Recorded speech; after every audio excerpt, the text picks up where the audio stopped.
to see you. Maybe just a month. Yeah, just a few weeks. How you been? Everything all right?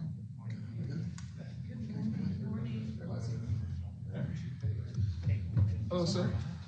What's up? Good to see you. Did you get my text? Yes. I did. I guess they went there. Yeah, that's what they That's how politicians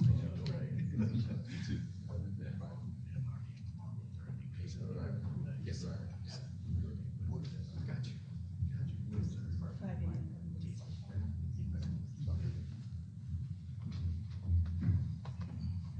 Chris. What's going on? You look slick, man. Trying. Yeah.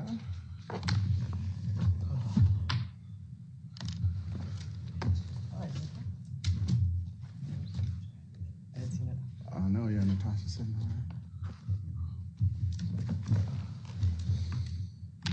So what happened that you were, So my, just everything okay with the family? it's just my, so Carlos's sister-in-law, Okay. her father died. Oh, I see. But her father, his brother is the president of Ecuador. Mm-hmm. So they wanted the whole family there. Okay. But we just couldn't make it. Her father is the brother to the president of Ecuador. Yeah. Oh, I see.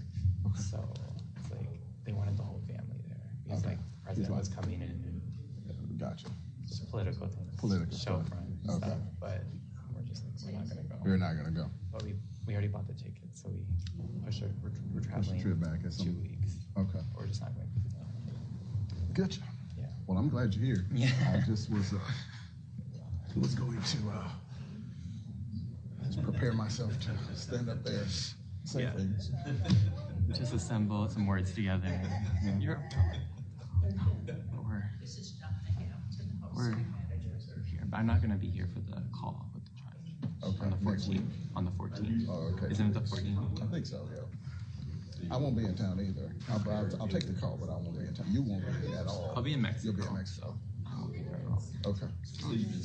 I'm taking a vacation with my Whole family or just You and Carlos, Carlos? myself, and the baby. and the baby? Okay. Yeah. All right. So, but there's another baby coming, right? Okay. Yeah. When's And- that? It's right now. It's Easter. Okay. The week of Is it the same surrogate? Same woman? different like person carrying the baby, but the Yeah. same eggs. But the same, okay. Same embryo. Okay, the same Yeah. embryo, We have but different person. Okay. we have 8 embryos left, so we have Okay, yeah, okay. 8 identical siblings if we wanted. Gotcha. Okay. Different person carrying the baby. Yeah. So I hear you, buddy. April. So I'm a SAT status hearing. Yeah. Good.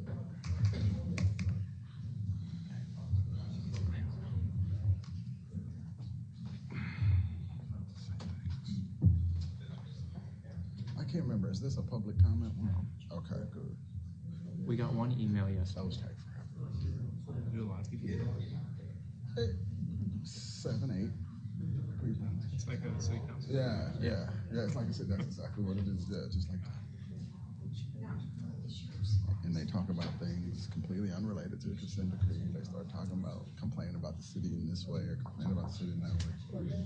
A lot of times it is about the consent decree, but say 40% of the time it's on some tangent of some kind. Yeah. Yeah.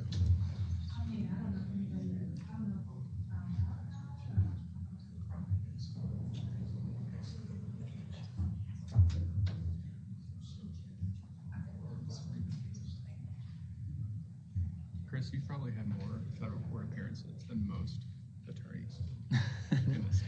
I don't know if that's good or bad. I know, right? Scary.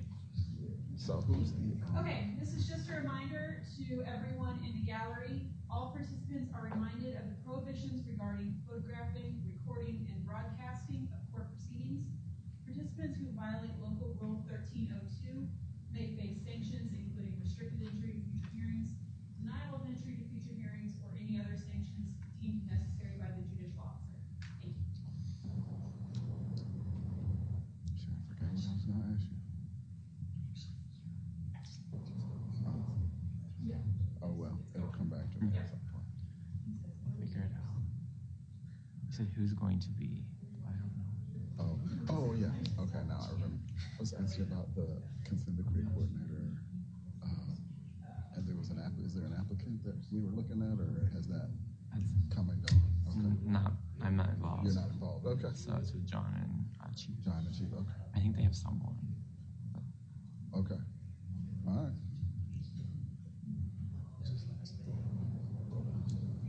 We'll see what happens. So when is your last day as functioning in this role? Not sure. Just whenever they hire somebody. Okay. I don't think the judge doesn't know. Well, I'm sure she knows. They know, though. The DOJ knows. Yeah. I don't know if Natasha knows. I'm sure she does. I'm sure she does. Yeah. But I don't think the judge, unless they told you. But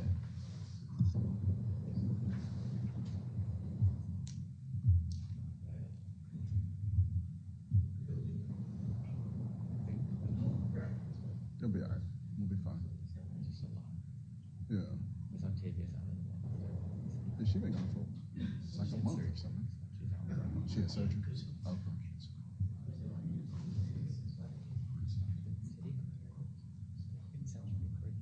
HR director. Right.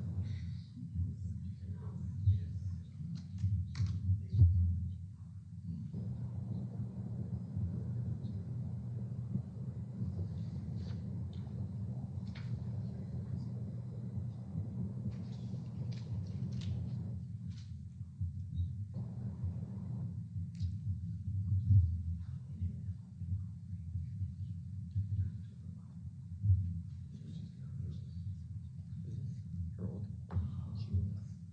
She switches because she's like she's on senior status. Yeah. So she just. I think this might be her. This when she was like doing it, but then, sometimes she's on 20, like upstairs. Sometimes she's down on 2. Yeah, we've had her in. I've been Yeah. in 2 before. So It's the big one. my thought is when you turn senior judge, they just put you wherever you. You get the open court. Yeah, you get the open court, whichever one. Time.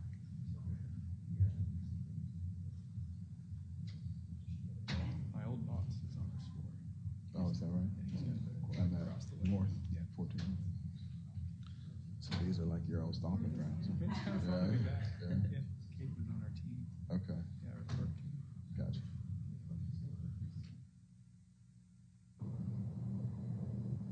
Although I have to say, I enjoyed when I could just beat the badge and not have to take the belt off. Oh man, I know, right? Yeah. For sure. Forget. I don't. It looks better if you wear a belt. Yeah. My shoes always set off.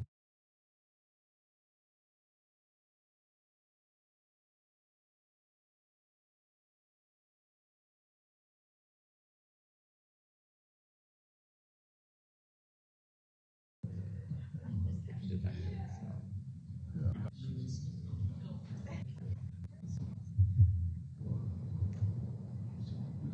Well, the crowd seems to be, over the years, it dwindles. We used to have members of the protest community, activist community, excuse me.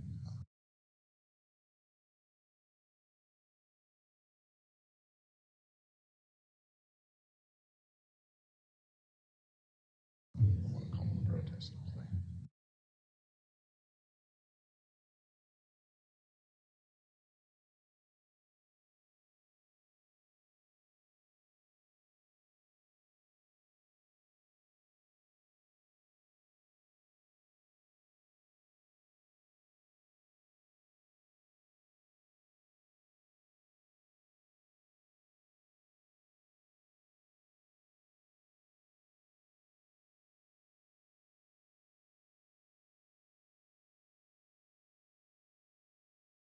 They don't like that.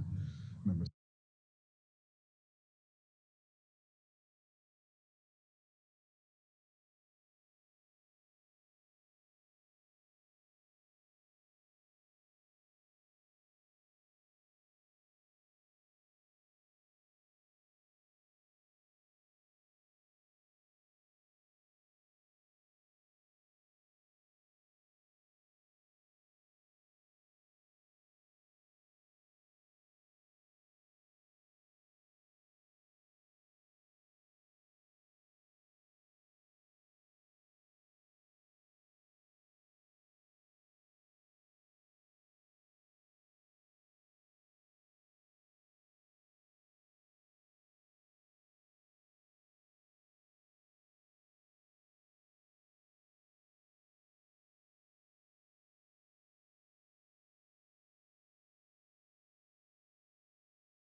this community.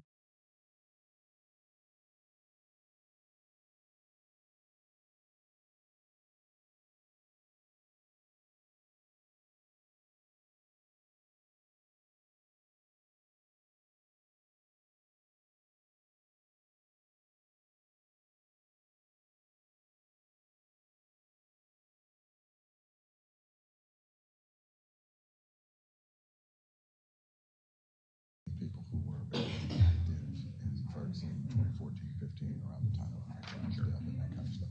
And they would come to these, 2016, 17, 18. COVID kind of killed everything because they were still sort of coming.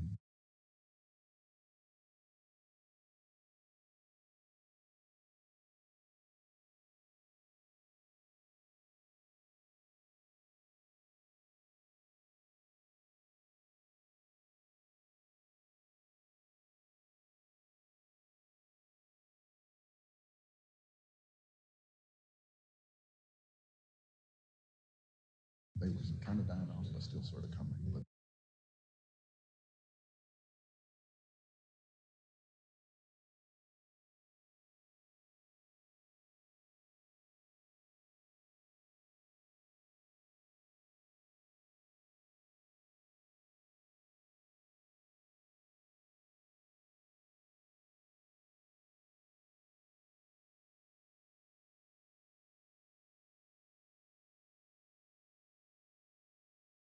But then when COVID hit, and we were doing everything virtually, yeah. Everybody here is on CRB or SBS. Yeah, that you don't recognize. Yeah, most people are just city staff or people who are on like a committee or something of that nature. Implementation. The crime prevention plan. The crime prevention plan has been returned by the monitor with feedback. So the city is actively working to make updates based on the recommendations provided. The staffing plan and salary study. So we have received feedback from the DOJ on both the staffing plan and salary study. It's not complete feedback, but initial questions. And the city is working to address those questions and concerns raised by the DOJ. And we'll hope to get that back to them soon. Additionally, the city has filed the status report, as you mentioned, to the court to provide an update on our standing. Looking at training updates, so the city has made substantial progress in rolling out key trainings. We have successfully completed a roll call training, two roll call trainings at the end of July. So it was the First Amendment training and then the protest and demonstration training. We have two additional roll call trainings, the correctable fix-it violations and the strip and body cavity search training that have been approved and will be implemented.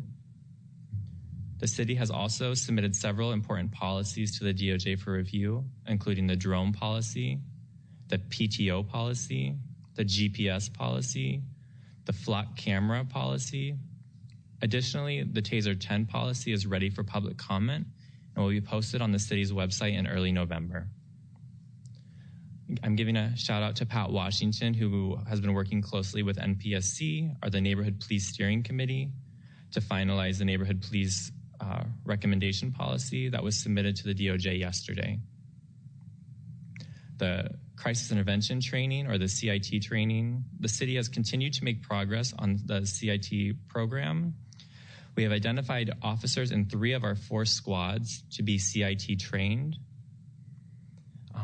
We are working to find an officer in our remaining squad, but as our department is younger and the qualifications required for CIT specialization present some challenges, FPD is committed to working with the DOJ to address those challenges as it relates to filling the training requirements for the consent decree in the CIT.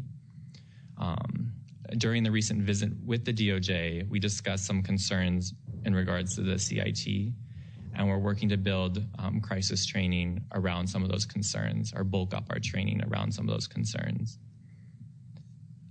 I'm moving on to audits. As we continue to work we are continuing to work with the monitor on 2 of the audits, and I mentioned them at the last hearing. That's the use of force audit and the accountability audit. Both are in progress. And we are expected a third audit to begin soon, which would be the body worn camera audit. I think I mentioned that at the last status hearing as well, but we are expecting that one to be coming soon. And we are working on the court self-audit process. I know that was also mentioned at the last status hearing, but we are making headway. We've had an in-person meeting with the DOJ, and we've had a couple follow-up calls as well. In about 2 weeks, we're going to have another follow-up call to keep furthering and advancing on the progress. And then the last thing I'll talk about today is citizen engagement. I want to just say thank you to our citizen volunteers who have been working with us. You know, the CRB, the Neighborhood Police Steering Committee, and the Training Committee have dedicated a lot of time since the beginning of the consent decree, but also recently with everything we've been working through. They've been putting a lot more time and effort in, maybe not more effort, they've always been putting effort in, but a lot more time in recently to help us meet our deadlines and target dates. So I just want to say we appreciate them and thank you for all their work. Yeah, you have had more. You've had a lot going on, I think, so that's good. I appreciate their work too, because I know it's really vital. Yeah, they've been doing a lot for us, so I just want to say thank you. And then we just remain deeply committed to fulfilling the requirements of the consent decree, and with support of council, our staff, the court, and the DOJ, we just are happy to keep progressing and meet the obligations of the consent decree, and that's it. All right, thank you. I neglected to mention earlier that there were a couple of comments letters that were sent to the monitor, and they've sent those on to me, and I've reviewed those just so I know the people who wrote them are here, and so I wanted them to know that we've reviewed them. All right, go ahead. Thank you. Anything further at this moment, Mr. Carey? The city rests, Your Honor. Now, it's not that formal a hearing. That's what we say in trial. All right, Mr. Hart.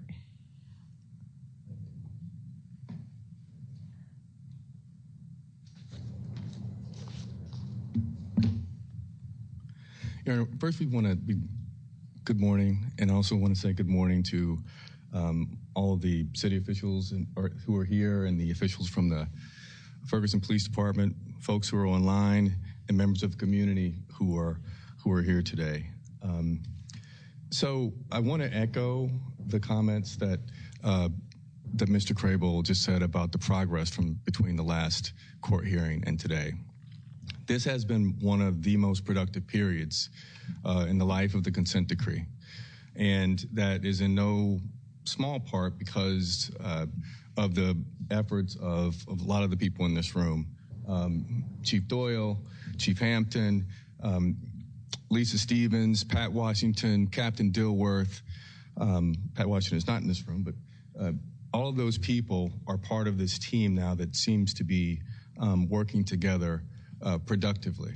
And I think that and also Michelle Richmond. I've neglected to mention Michelle Richmond. She is here working on the municipal court provisions. So I think that one of the things that I wanted to kind of point out is there have been a lot of challenges over the years that have kind of gotten in the way of productivity from the police department and the city. But I wanted to kind of point out, like, what are some of the reasons we think are for the progress during this last period. Your Honor, I think that I tried to boil it down to three things. One is there was an emphasis on timelines and transparency during this last period. Ferguson and the Ferguson Police Department managed to fill the positions with people who are very eager to do the work, and they have been very productive and tasked with clear roles and clear responsibilities. I know it took a while to fill some of those positions, but I think that was also critical. And third thing was there was a clear vision from leadership that was communicated to the people in those roles about what needed to be accomplished. First, on timelines and transparency, I know that Mr. Crable had mentioned, and Mr. Carey also mentioned, that the city filed its status report, which is very helpful. It's pursuant to paragraph 456, there's a requirement for a semi-annual report, and it's important to file those reports and take account of where the city is as far as the implementation, because that is what allows the organization or the city and the department to map its path from point A to point B. And along the lines with, we know that the city is currently developing a tracker to increase transparency so that the city and internally, but also externally, people in the community know the status of all of these different provisions in the consent decree. And we think that it's very important to complete that kind of internal assessment of where the city is with regard to those provisions so that it can maybe create an even more effective map to compliance in the coming months. And we think that it would be especially helpful if the city and the police department laid out a roadmap for 2025 as far as the sequence of events and the tasks that need to be accomplished and who's going to accomplish those tasks to allow for more transparency and accountability in that compliance process.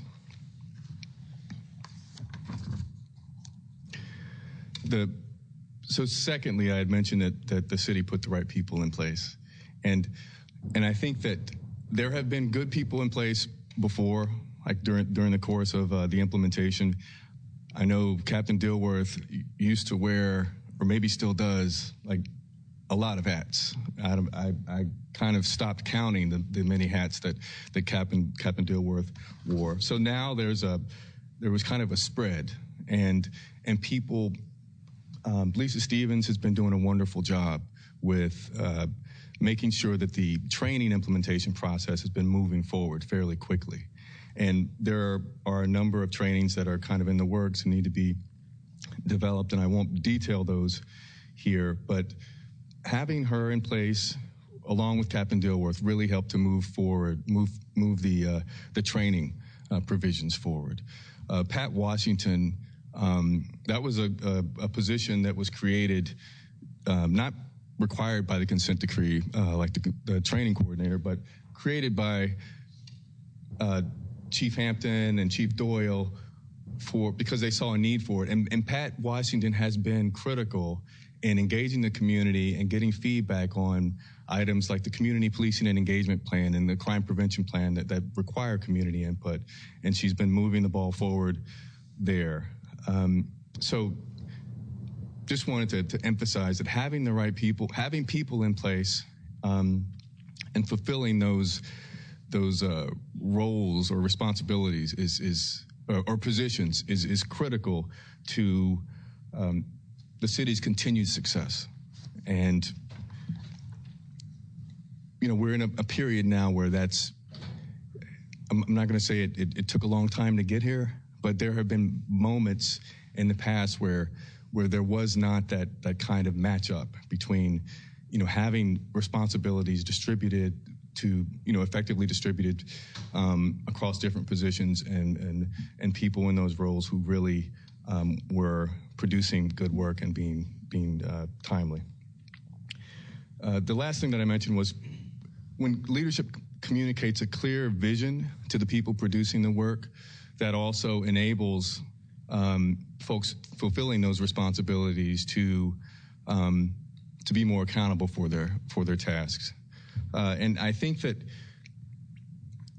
that's something that Chief Doyle, I think, has been effective at doing internally.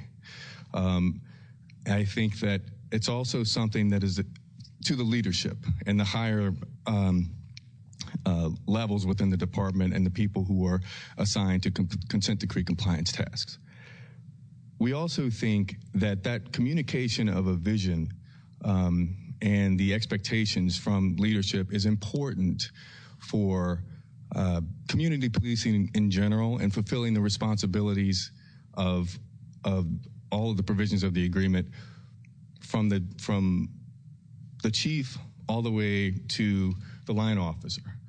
And that is an area where We think the community policing policy, the community policing and engagement plan, and the crime prevention plan kind of lay out an essential roadmap and principles for what needs to be communicated to line deputies. Sorry, Your Honor, line officers.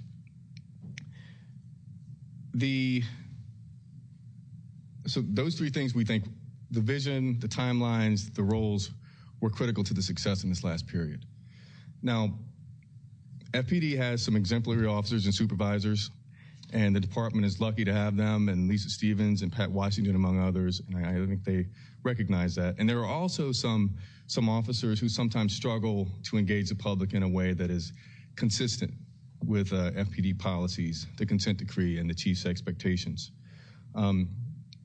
That's why we think it's important to communicate that vision effectively, throughout the department. Now, the policies do that, training does that, but some other things that are required in order to create clear expectations are proper supervision and a very thorough accountability system.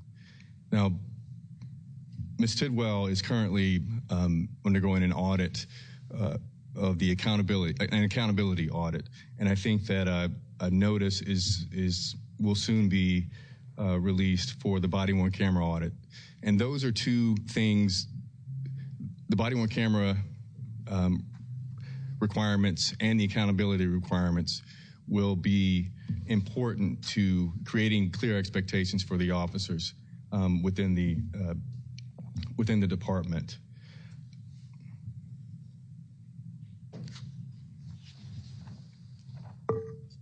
Sorry, Your Honor.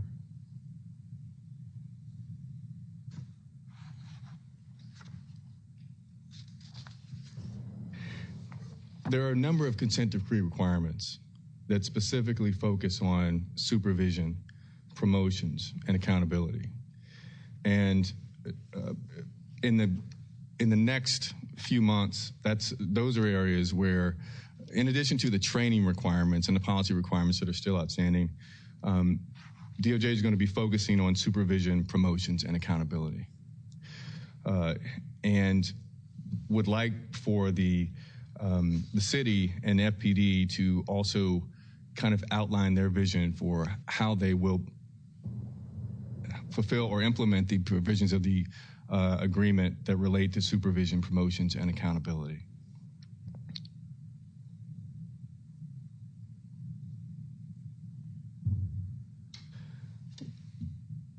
Your Honor, I think that, I mentioned before that this is we're in our 10th year of engagement here. And we saw some progress in this last quarter that we would like to see replicated. And, we think having those clear timelines and FPD in the city having a kind of a clear plan for how they're going to implement these provisions would really help to build on this momentum and not let it falter, because we have seen that sometimes, if a person leaves or who's in a key role, chief or otherwise, there's been kind of a stop in progress, if not, a fallback. So we want to emphasize that we would like for the city and FPD to continue building on this momentum. And I think that's all that we have to say, Your Honor. Thank you. Thank you, Mr. Hart. And as I mentioned when Mr. Crable was talking, people have been very busy. I think what Mr. Hart's just described about a lot of progress being made in the last 3 months, I think I've seen that too in our conversations and hearing the updates. Ms. Tidwell.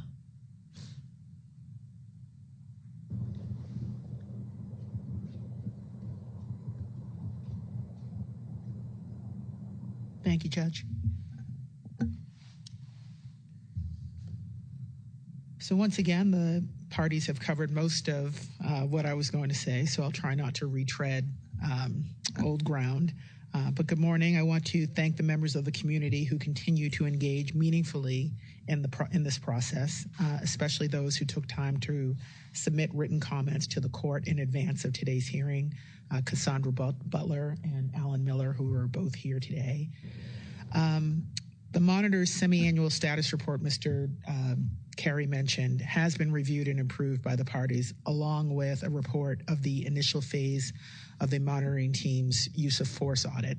I anticipate that those reports will be filed sometime either this afternoon or tomorrow morning, but I'll provide. Yeah, I was going to say, when he said you've turned it in, I was looking at the docket sheet thinking, wait, I missed it. There it is. Yeah, so I thought that was what you wanted to say. Thank you. We got sign off on the use of force audit report last night, so now we'll finalize and package everything together. So when obviously you'll put those up on your website, and then we'll have, once they're filed, we'll put them on the court's website as well, once you've docketed them. Okay, great. And as we've done in the past, and as we did when we filed the last report, we'll schedule a virtual town hall meeting to go over the report with the community and answer any questions. We're going to give folks a little bit of time to digest it first, and we'll coordinate with Mr. Crable around if there are other community events scheduled so that we don't have any conflict when we schedule the town hall. I want to thank the parties for reviewing and commenting on the draft report on such an expedited timeline so that it could be filed close in time to this hearing. We also appreciate the parties' assistance in the information gathering process. The city's own status report, which was filed earlier this month, along with reports from DOJ both of them detailing progress in certain key areas. We appreciate that greatly. It makes our job a lot smoother and a lot easier. So thank you to the parties for that. We appreciate the city's efforts to foster and maintain transparency through the filing of their reports, and we look forward to seeing more of those from them in the future. So thank you for that. Our report, after reporting on numerous disruptive transitions over the past couple of years, we were pleased to report that the city, FPD, and the municipal court have experienced and benefited from a period of sustained consistency this past year, as Mr. Hart mentioned, and as you, Your Honor, mentioned also. The city has made meaningful progress toward completion of a number of comprehensive plans that will serve as the foundation for consent decree implementation. We want to recognize and thank Mr. Crable, Ms. Stevens, and Ms. Washington for their efforts, as well as Chief Doyle and Chief Hampton for having the foresight and vision to assemble these key pieces and for their ongoing leadership. As in the past, the status report, the monitor's report, contains a chart detailing the status of implementation of the consent decree's key areas along 4 milestones: policy development, roll call training, in-service training, and assessment or auditing. Currently, all policy areas except for those related specifically to the role of supervisors are either completed, near completion, or in progress.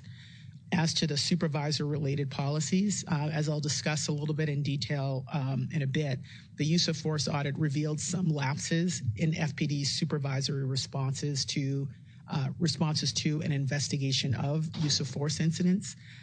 To use a well-worn police saying, first-line supervisors are where the rubber meets the road in every aspect of policing, and the same holds true for consent decree implementation. As Mr. Hart suggested in his remarks, this is a critical area. He and the Department of Justice have suggested convening a kickoff sort of roundtable working group to talk through the best approach for policy development and identification of gaps in this area. The monitoring team supports that idea. I plan to ask our subject matter experts across areas to join in that, as there is not an area of the consent decree that doesn't rely on supervisors for implementation. So we look forward to working with the parties to hopefully enhance the role of supervisors and performance across key areas. The second milestone in consent decree implementation is roll call training, which, as many know, typically mirrors and tracks policy development. So as a policy is finalized, the brief overview at roll call happens and the policy is put into practice. The more robust and substantive training, or roll call training, is the third stage of implementation. It has been completed in one area, bias-free policing. In-service training. Say again? I'm sorry, in-service training. Yeah. Thank you, Your Honor.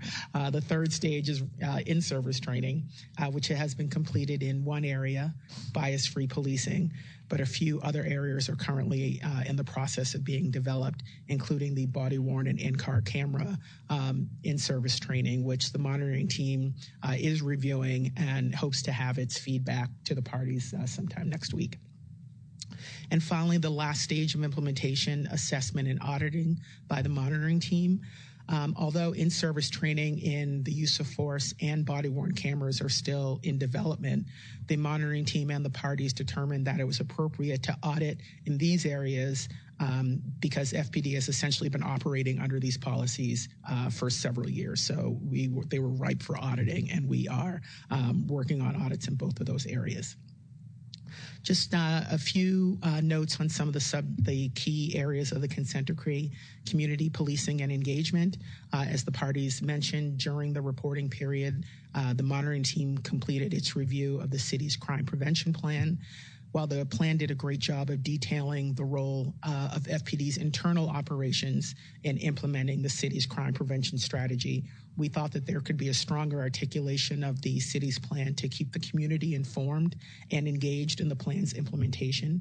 The city, via Ms. Washington, was very receptive to our feedback, and we will look forward to reviewing the updated plan. Earlier this month, the city provided an updated version of its community policing and engagement plan, as Mr. Crable mentioned. While this recent iteration of the plan remains under review by Dr. Lee Anderson, who leads the monitoring team's efforts in this area, her initial analysis, according to her, has demonstrated that the city is making positive incremental progress on this plan. It is clear that the city is emphasizing increased and documented collaboration with the community. It is promising that these efforts will aim to rebuild and also maintain trust between FPD and the community, while also addressing some of the systemic issues that were highlighted by the consent decree. So overall, these current efforts reflect a strong commitment to enhancing public safety and improving relationships. And as I said, Dr. Anderson will complete her review, and we'll get the full feedback to the city soon. Body-worn and in-car cameras. The city has completed development of the suite of policies in this area. As I mentioned, DOJ has approved the in-service training, and Dan Gomez and Roger Nunez, the monitoring team subject matter consultants in this area, are finalizing their review and will have their substantive feedback later. The monitoring team is planning to conduct an audit to kick off the audit in this area this year. We hope that the draft notice will be out to the parties next week. And then once the parties have had an opportunity to review the notice and offer any comments or suggestions, we will formally begin the audit with Mr. Gomez and Mr. Nunez. And accountability is another area of auditing. In the spring, the monitoring team initiated its audit of the city's compliance with the accountability and civilian oversight provisions of the consent decree. This audit will be overseen by the monitoring team's newest addition, Julio Thompson, who has met with members of the CRB as well as Mr. Crable to help develop a deeper understanding of the complaint investigation process. He will develop and fine-tune the monitoring team's methodology for its review of FPD's internal investigations. Specifically, he will create a rubric similar to the one we use for our review of use of force incidents to ensure that the review of individual cases is standardized and consistent. And once that rubric is completed, we'll circulate it to the parties for review and approval. Mr. Thompson will then complete the audit and will report on his findings, the team's findings, as soon as it's done. And then lastly, in use of force, the status report contains the initial findings of the monitoring team's second audit of the city's compliance with the consent decree requirements relating to use of force reporting and investigation. That audit was led by Daryl Owens, who is the monitoring team's subject matter consultant in that area. Recognizing the importance of thorough investigations of reported force, as well as accurate reporting of all uses of force, the monitoring team intended that the audit be conducted in 2 phases. In the audit's initial phase, which we just completed, we assessed the timeliness, thoroughness, and accuracy of FPD's use of force reports and the quality of its investigations as required by the consent decree and FPD policy. In 2022 and 2023, FPD reported 30 use of force incidents, 30. Each was assigned to one of 3 categories, type 1, type 2, and type 3, depending on the type of force that was used, with type 1 being the most severe. In consultation with the parties, again, as I mentioned, we have a rubric that that Mr. Owens uses for his review that has a bunch of categories that he uses to assess the reporting and the use of force itself. These categories include documentation, de-escalation, force response, force reporting, and force investigation. The monitoring team requested reports, body-worn and in-car camera footage, and other materials related to these 30 incidents, and each incident was assigned a satisfactory or unsatisfactory rating based on the monitoring team's assessment of all categories. As the audit progressed, Mr. Owens observed that while FPD's use of force practices were generally reasonable and consistent with applicable legal and constitutional standards, there were concerning lapses in FPD's reporting and investigation of force incidents.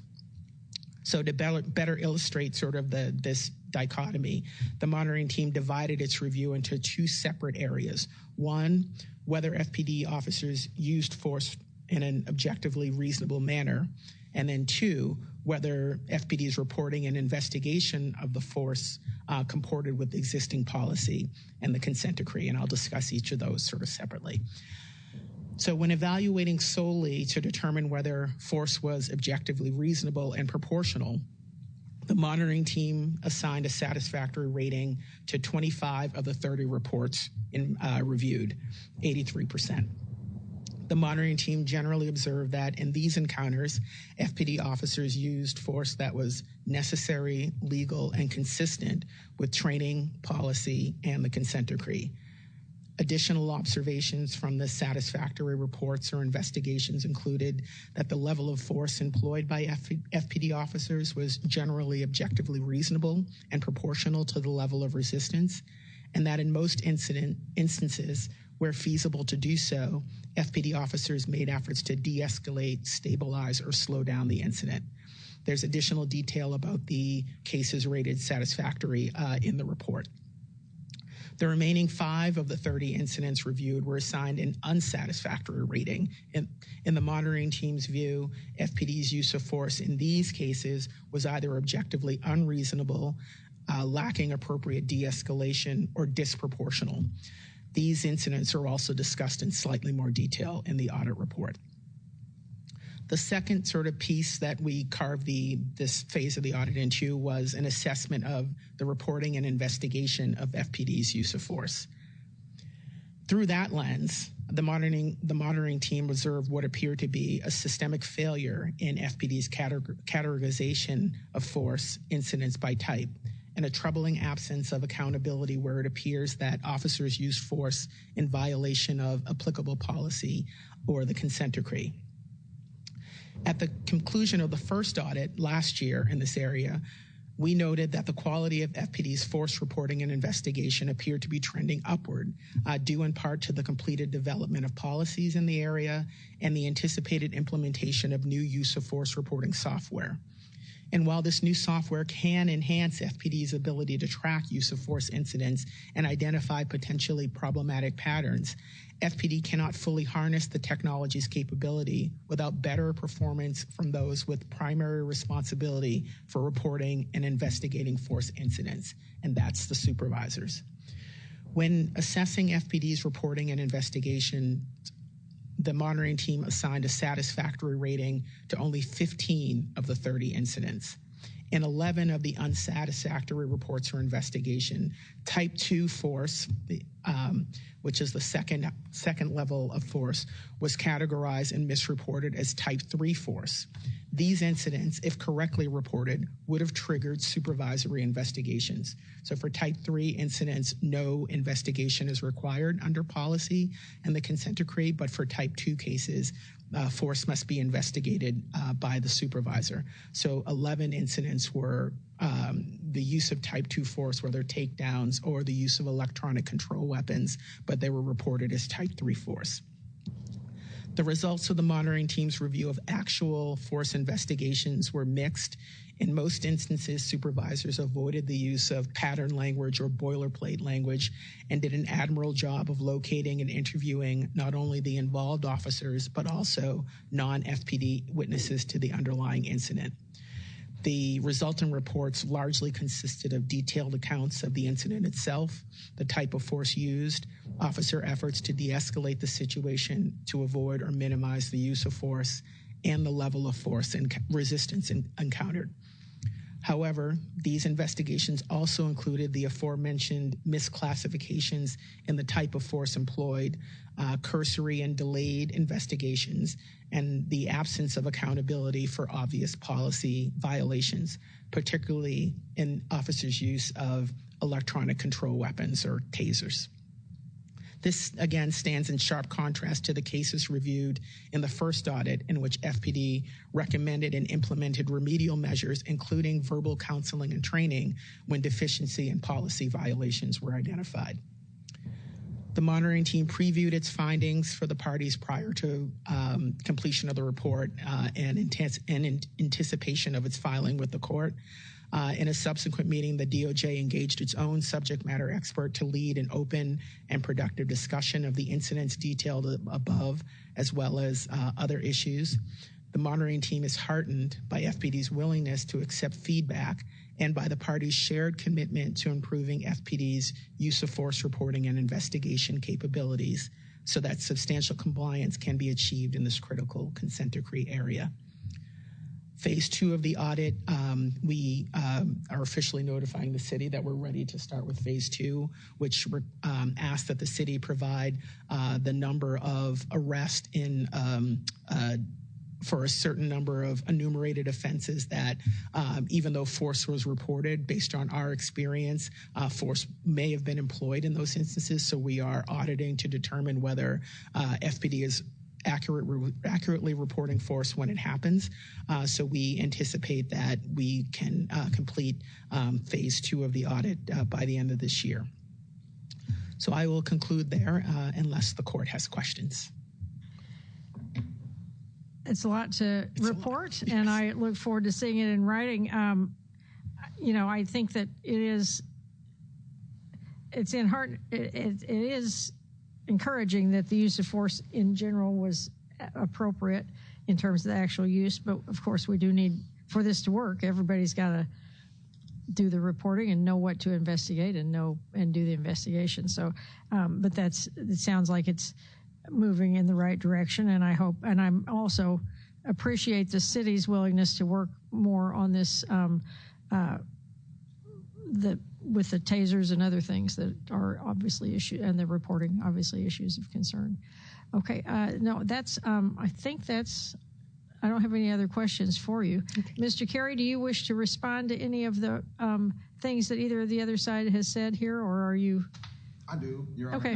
Not necessarily respond, but just to fill in some gaps. Just while you were talking, I know we had, initially we had why don't you walk up to the lectern? Just, okay. Yeah, right. It helps me and the court reporter. Of course, happy to do it. When we first started talking, and I was introducing folks in the courtroom, you had heard a lot about, and you heard Mr. Hart talk about Pat Washington. She walked in while we were here. So I just wanted to make it clear that Pat Washington is actually here. Right. And to make sure we get that on the record. But sort of in sum of what you've heard today is really the progress that you've heard from, from the last quarter to this quarter in our reporting is really been led by Chief Doyle. I mean, Chief Doyle is, from the moment he got here, things just started to really improve as it relates to consent decree compliance, and then him putting in place the team with Lisa Stevens and Pat Washington, and we already had a workhorse of Captain Dilworth here. Michelle Richmond was already here. And we also have the support of, our city manager, who is, I think it can't go understated that we have both a city manager and a police chief who've spent careers in public service, right? And who have spent their lives providing these various different services directly to the citizens, who have an understanding for what safety, for an appreciation for safety, and an understanding and appreciation for citizens' rights. And those things really seem to just sort of come together in the last year or so since Chief Doyle has been with us. So really just want to give kudos to him and his staff and the folks who continue to sort of push us forward, because without their efforts, we just would not have, you wouldn't have heard such a glowing report as you've done, as you've heard today. So I just wanted to make sure that was on the record. Thank you. And I do appreciate the work everyone's done. I think right now I'm just sitting here thinking we got to keep this momentum going, which is hard. I know when you feel like you've done a lot, but that's what we need to do. And I also wanted to, and I do appreciate what everyone is doing. And I think there's, I'm encouraged by the things I've heard in the monthly conferences about the various things people are doing to address the problems or the holdups that we've had in various ways. And I'm impressed with what's happening today. Sounds like there's more to do. Of course, there always is. I do want to, and I hope by the next 3 months hearing that we'll have, which will be, I guess, in maybe January or end of January or early February, we'll figure that out. I'll talk to the lawyers. I do want to say something. I do hope this momentum can continue. And I think I've said this before. We've had more than one presidential election since this has been going on. And I do want to say how much I appreciate all the parties' continued investment in and support for the consent decree. I want to remind the public, though, what I think I've said before.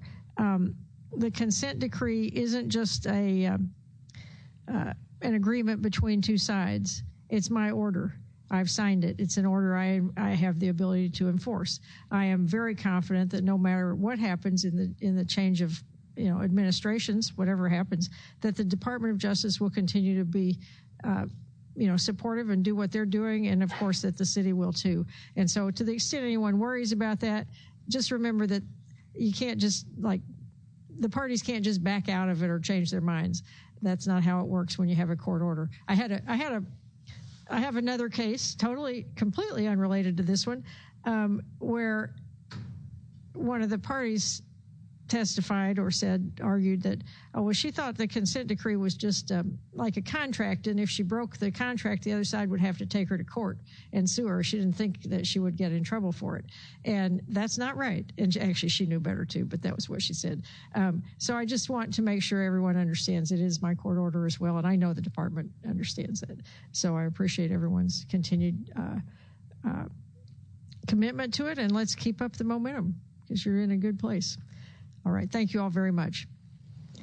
Court's in recess. All rise. This court stands in recess. You may be seated.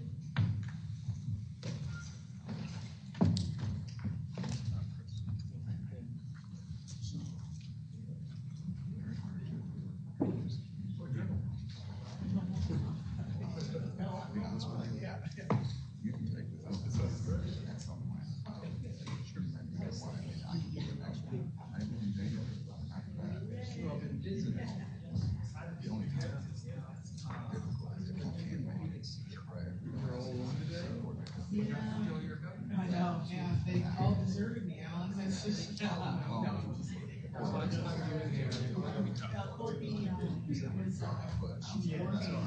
and overseas our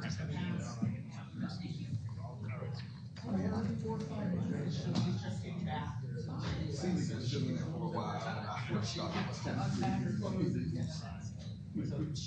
She just got back a couple weeks ago. She's working, you know, so,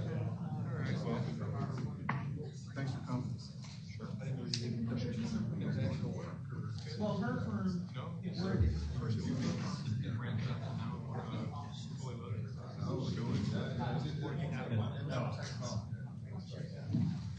yeah, but now she's back in the US, but not traveling, you know, for the stuff she's asking.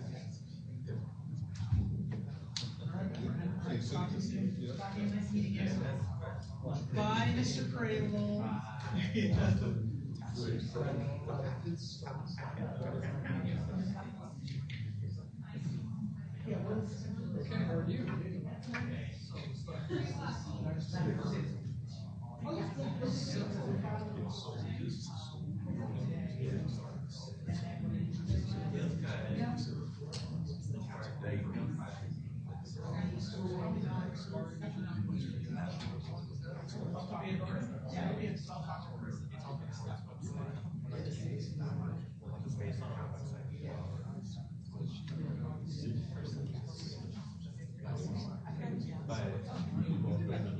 Yeah, so that's what I was trying to get like a little bit up. Take a seat.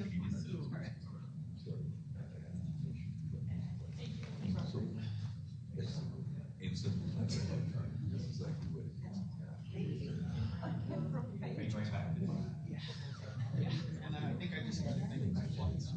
All right. That's just wonderful. Yeah. This is a great I know, yeah, I'm not That's right. So what do I do now? Yeah, I know, exactly.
Check one more place, and then if they're not there, that means I didn't bring them.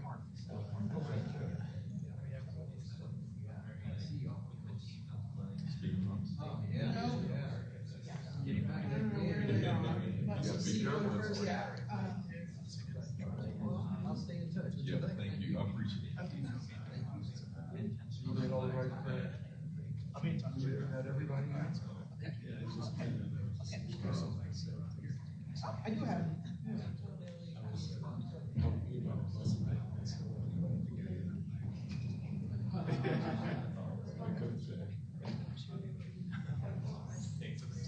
But usually 6 or 7 to 10 years. you probably get an answer quicker that way because Courtney gets that email. Yeah, okay, yeah, no, absolutely. Anyway, Done. all right, nice to meet you. Yeah. Good, how are you? November 1st, is that Thursday or Friday? Friday.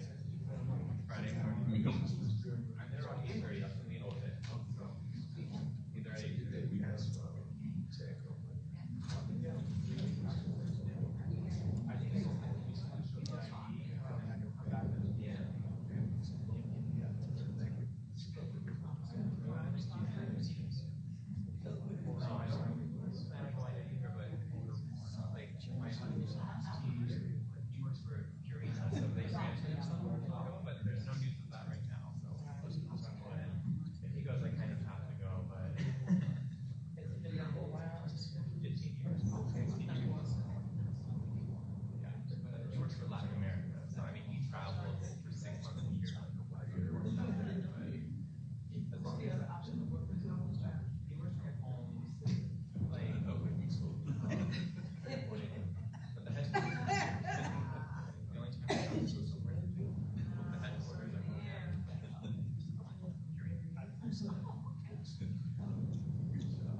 Officer Versailles.